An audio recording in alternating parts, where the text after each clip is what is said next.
नमस्कार साथियों, स्वागत है आप सभी का आज के इस वीडियो लेक्चर में। मैं हूं आपका दोस्त दीपेश गहलोत। बात होने वाली है आज एक बड़े ही चर्चित और बड़े ही संवेदनशील मुद्दे के बारे में। जैसा कि आप मेरे पीछे घटनाक्रम देख ही रहे हैं, स्लाइड है संदेश खली मणिपुर नहीं सुप्रीम कोर्ट, जानिए क्या है वेस्ट बंगाल का सबसे चर्चित संदेश खली मामला। अब जैसा कि आप जानते हैं, वेस्ट बंगाल हमेशा से ही चर्चाओं में बना रहता है। यहाँ पर हम मैप के अंदर देखते हैं, ये देखिए, ये है हमारा प्यारा भारत का प्यारा नक्शा है यहाँ पर। और इस भारत के नक्शे में यहाँ पर आप देखेंगे क्या है, ये वेस्ट बंगाल का मानचित्र है। वेस्ट बंगाल के मानचित्र में यहाँ पर आपको नीचे जो सदर्न पार्ट है, नीचे ये वाले हिस्से के अंदर, ये देखिए यहाँ पर क्या है, एक राज्य, एक शहर है। शहर का नाम है क्या, 24 परगना। अब 24 परगने से क्या एक खबर निकल कर आई है, उस खबर में क्या लिखा है, Sandeshkhali violence, West Bengal police arrest local Trinamool leader and charge of the gang rape.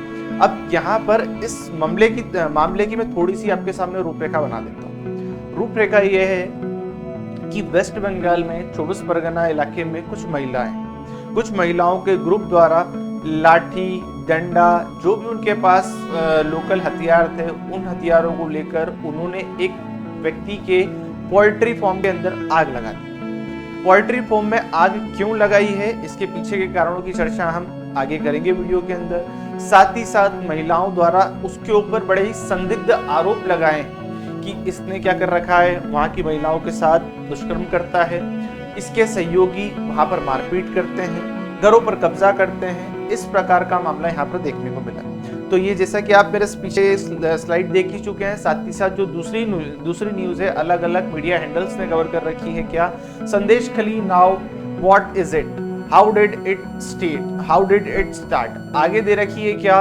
Don't compare to it Manipur, supreme court on the Sandeshkhali violence. जैसा कि आप सभी जानते हैं, मणिपुर का मामला तो हमने पहले वीडियो लेक्चर्स में कवर कर रखे हैं और साथ ही साथ आप भी जानते हैं, पर यहाँ पर सुप्रीम कोर्ट ने क्या लिया है, संज्ञान लिया और बताया है कि मणिपुर मामले की इससे हमें कंपैरिजन नहीं करना चाहिए। व्हाट इज संदेश खली इंसिडेंट। तो साथ ही सबसे पहले हम बता देते हैं, सुप्रीम कोर्ट ने इस मामले में डायरेक्टली इन्वॉल्वमेंट लेते हुए बोल दिया है कि आप इस मामले को किससे कंपेयर मत करिए, मणिपुर के मामले से कंपेयर मत करिए। यहाँ पर देखिए, सुप्रीम कोर्ट ने पश्चिम बंगाल में संदेश खली मामले की सीबीआई या एसआईटी की जांच मांग की याचिका पर सुनवाई से इनकार कर दिया। उन्होंने बोला है कि वहां पर जब राज्य सरकार की जो कोर्ट है उनके द्वारा संज्ञान लिया जा रहा है, स्वतः संज्ञान से कार्य किया जा रहा है, तो पहले उन्हें कार्य करने दीजिए। अब इसकी कहानी पर हम आपको लेके चलते हैं। देखिए, संदेश खली मामले को हम शुरुआत से समझते हैं। बात यहाँ पे उस समय की है कि जब कोरोना आया था, तो कोरोना के समय पे सरकार द्वारा जो पब्लिक डिस्ट्रीब्यूशन सिस्टम है, राशन की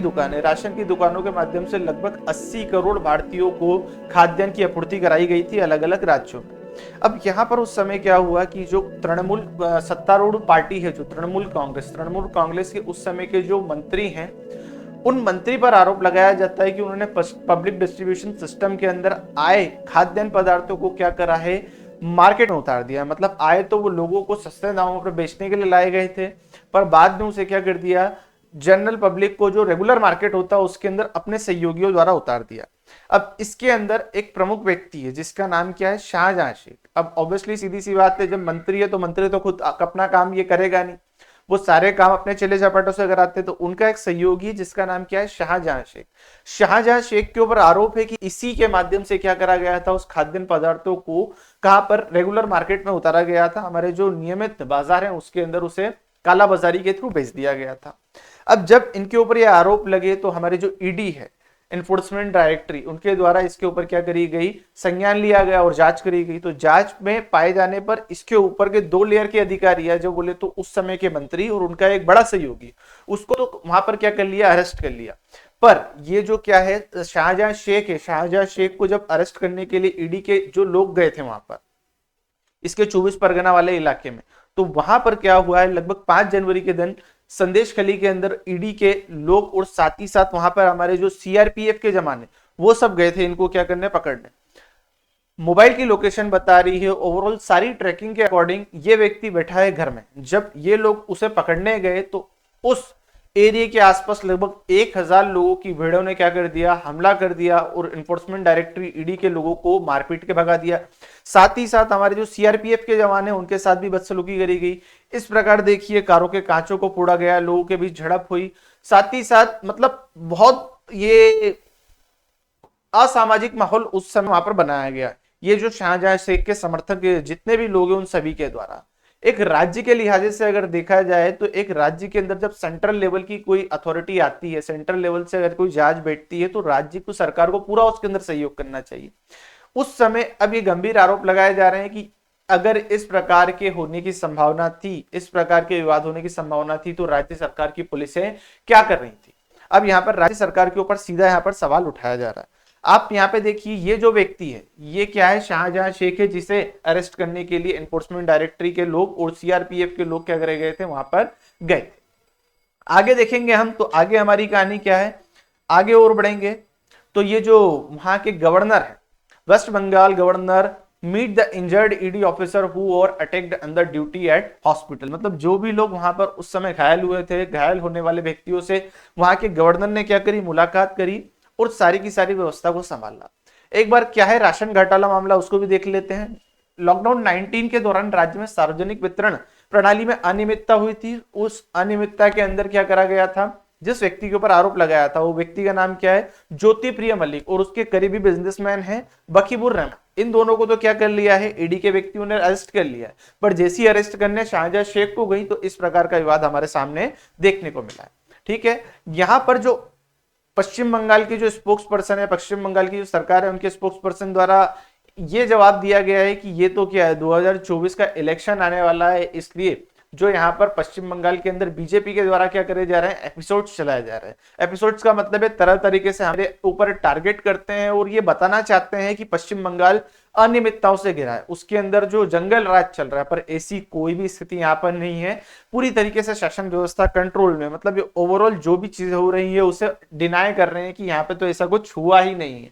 ये एक अलग मामला है, इसे एक अलग तरीके से क्या करा जा रहा है, यहाँ पर पेश करा जा रहा है। 17 जनवरी को कोलकाता हाईकोर्ट ने 5 जनवरी को हुए ईडी के और सीआरपीएफ के हमले को लेकर सीबीआई की जांच बैठाने के क्या दिए, आदेश दिए। इसके अलावा पश्चिम बंगाल की पुलिस को यह आदेश दिया है कि जल्द से जल्द वो क्या करे, शाहजहां शेख को अरेस्ट करे। शाहजहां के ऊपर यह भी आरोप है कि वो जनवरी को हुए हमले का मास्टरमाइंड और इसके अलावा उसका नाम राशन घोटाले में भी है। माननीय कोर्ट ने यह भी आदेश दिया है कि लगातार पश्चिम बंगाल में पुलिस और एनफोर्समेंट डायरेक्टर शाहजहां को गिरफ्तार करने में नाकामयाब रहे हैं, तो आपको क्या करना है, वहां की स्थानीय पुलिस को उसके ऊपर क्या करना है, प्रयास करना है, उनको अरेस्ट करना है। अब कहानी ये निकल कर आई कि भैया ये जो महिलाएं, इनके द्वारा यहाँ पर विरोध प्रदर्शन क्यों करा जा रहा है। तो भैया ये जो ईडी वाला मामला था तो जनवरी का था। अब जनवरी के बाद लगभग 8 तारीख की बात है। 8 तारीख को वहां जो 24 परगना के क्षेत्र के अंदर जो एक क्षेत्रीय महिलाओं द्वारा समूह बनाया गया, उस समूह ने जाकर क्या करा, ये जो शाहजहां शेख के पोएट्री फॉर्म के ऊपर जाके क्या कर दी, आग लगा दी। ये जैसे कि देखिए उनके पोएट्री फॉर्म, यहाँ पर उनके द्वारा जो मुर्गी पालन ये करा जाता था उसके ऊपर उन्होंने जाकर आग लगा दी। और आग लगाने के बाद क्या करे गए, यहाँ पर आरोप लगाए गए। शाहजहां शेख के ऊपर मुख्यतः 3 आरोप लगाए गए। सबसे पहला आरोप तो यह है कि भैया संदेश खली में जो लोग रहे, शाहजहां द्वारा उन्हें क्या कराया जाता है, उनकी जमीनों से कब्जा हटा दिया जाता है। मतलब उनकी जमीनों के ऊपर अपने लोगों द्वारा कब्जा कर लिया जाता है, उन लोगों को भगा दिया जाता है। साथ ही साथ दूसरा यहाँ पर आरोप ईडी घोटाले वाला, या फिर बोले तो उसके अंदर जो पीडीएस सिस्टम के अंदर राशन घोटाले वाला मामला है। और तीसरा सबसे प्रमुख और सबसे संवेदनशील मामला यहाँ पर देखने को मिलता है कि जो शाहजहां शेख है वो इस क्षेत्र की महिलाओं को क्या करता है, उनका शोषण करता है, उनका सामूहिक दुष्कर्म किया जाता है। शाहजहां शेख एक शक्तिशाली व्यक्ति है, इसके साथ बहुत सारे लोग जो इसका सहयोग करते हैं। अधिकतर समय देखा जाता है कि रात के समय इसके सहयोगी आते हैं, छापामार गतिविधि के अंतर्गत हर घर के अंदर जाते हैं, देखते हैं कौन सी महिला वहां पर सुंदर है और उस महिला को उठाकर फिर ये ले जाते हैं, उसके साथ दुष्कर्म कराया जाता है। और साथ ही साथ वहां पर जो क्या होते हैं, बच्चे होते हैं, बच्चों के साथ में भी मारपीट करी जाती है। अब इसी चीज को लेकर यहाँ पे क्या करा गया है, वहां की जो महिलाएं गुस्साई और उन्होंने जाकर क्या कर दिया, इसके पोल्ट्री फार्म के ऊपर आग लगाती है। महिलाओं द्वारा आरोप लगाया जाता है, ये घटना नियमित तौर पर देखी जा रही है। अब हमें यहाँ पर बोला जाता है कि आप टीएमसी के अंदर क्या हो जाइए, शामिल हो जाइए, और जो इसका विरोध करता है तो उसके साथ इस प्रकार की घटना रेगुलर बेसिस पे होती है। कभी कभार महिलाओं को एक दिन के लिए, कभी कभी दो दो तीन तीन दिन और कभी कभी सप्ताह सप्ताह भर पार्टी ऑफिस के अंदर रखा जाता है और उनके साथ ये दुष्कर्म की घटनाएं करी जाती है। तो इस प्रकार के जो संदिग्ध आरोप इस व्यक्ति के ऊपर लगाए गए हैं, जैसा कि आप देखिए यहाँ पर 3 प्रमुख आरोप मैंने आपको गिना दिए हैं। सबसे पहले लोगों की जमीनों को हड़प लेते हैं, उसके बाद छापेमार गतिविधि के अंतर्गत महिलाओं को ले जाकर उनके साथ दुष्कर्म करते हैं, और साथ ही साथ यहाँ पर ये वो व्यक्ति है, इसने बहुत सारे लोगों का क्या कर रखा है, कत्ल कर रखा है। इसीलिए कोई भी स्थानीय व्यक्ति की अभी तक क्या नहीं हुई थी, हिम्मत नहीं हुई थी कि इसके खिलाफ क्या कर दी जाए, आवाज उठा दी जाए। पर अब समय आ गया है, ईडी भी किसके साथ है, इसके ऊपर गिरफ्तारी के प्रयास कर रही है। तो हमने हमारी तरफ से क्या करा है, ये प्रयास करा है। यहां पर देखिए आगे, बीजेपी पश्चिम बंगाल की ममता सरकार हमलावर हो गई है। ममता सरकार ने विरोध प्रदर्शन करने लगी, उन्होंने इस चीज का विरोध करा है, वो तो मानने को ही तैयार नहीं। वो मान ही नहीं रही है कि जो उनकी पार्टी का जो एक प्रमुख लीडर है, उसका एक सहयोगी इस प्रकार का काम कर सकता है। यहाँ पर west Bengal governor arrive in the Sandeshkhali women एलिग molestation by the Trinamool leaders. अब यहाँ पर जो उस समय यहाँ पर जो क्या है, गवर्नर है, गवर्नर ने जाकर संदेश खली की जो महिला है उनसे क्या करी, बातचीत करी, उनके साथ समय बिताया और वहां के मामलों को जानने का प्रयास करा। अलग अलग महिलाओं द्वारा साफ साफ तौर पर उस प्रकार की घटनाएं जो वहां पर हो रही है उसके द्वारा क्या करा गया, बताया गया। देखिए जैसे क्या महिलाओं ने कहा, संदेश खली में रहना है खतरनाक। ममता बनर्जी के बारे में क्या कहूं, उन्होंने हमारे बारे में तो कोई पूछताछ ही नहीं की, ना मिलने में कभी आई है। इस हालात में अगर वो नहीं आई तो आप इस स्थिति का अंदाजा लगा सकते हैं कि स्थितियां वहां पर क्या हो रही हैं। अलग अलग महिलाओं ने अलग अलग इंटरव्यू में क्या करा है, इस बात को बताया है। साथ ही साथ हमारी जो केंद्रीय मंत्री स्मृति ईरानी और एक और महिला जो एक राष्ट्रीय संगठन है उसकी एक महिला अध्यक्ष ने क्या करा है, इस क्षेत्र का दौरा करा है और स्थितियों को समझने का प्रयास करा है कि स्थितियों की वास्तविक अभी क्या चल रही है। 13 फरवरी को जब ये क्या हुए थे, 8 फरवरी को ये घटना हुई, महिलाओं द्वारा उग्र प्रदर्शन करा गया। उग्र प्रदर्शन के विरोध में वहां की ममता बनर्जी सरकार ने धारा 144 वहां पर क्या कर दी, लागू कर दी।